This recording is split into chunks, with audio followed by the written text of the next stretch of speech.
l'un de mes pasteurs, je donne cet exemple depuis le matin, l'un de mes pasteurs, on vient me faire le rapport. Oh, pasteur, là où il était allé se marier, là, c'est compliqué. Je demande quoi?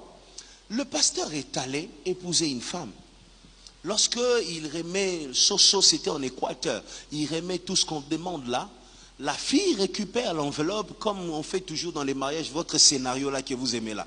Elle vient se mettre à genoux, elle fait ça, même si toute sa vie elle a été impolie, elle a insulté son père. Le jour là, elle va se mettre à genoux.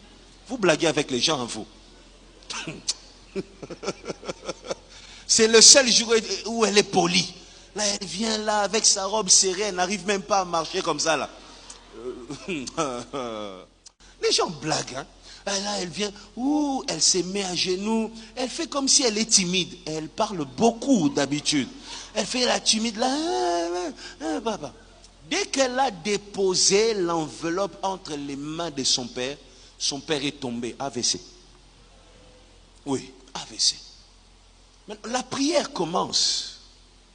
C'était une fête, ça devient l'intercession. Comme c'était des hommes de Dieu, ils prient. Et l'esprit commence à parler. C'était la première fille dans toute la famille. Quand je dis toute la famille, même élargie. Même chez les cousins.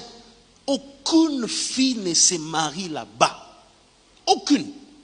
La première fille qui rencontre un homme de Dieu sérieux et qui vient pour l'épouser, le père tombe. Et les démons commencent à parler. Non. Nous, pour que nous puissions réussir dans nos affaires de la pêche et de tout ce que vous savez, on a sacrifié les mariages dans la famille. C'est les mariages, ce sont les mariages qui alimentaient l'autel, qui faisaient la force de l'autel. Vous voyez ça?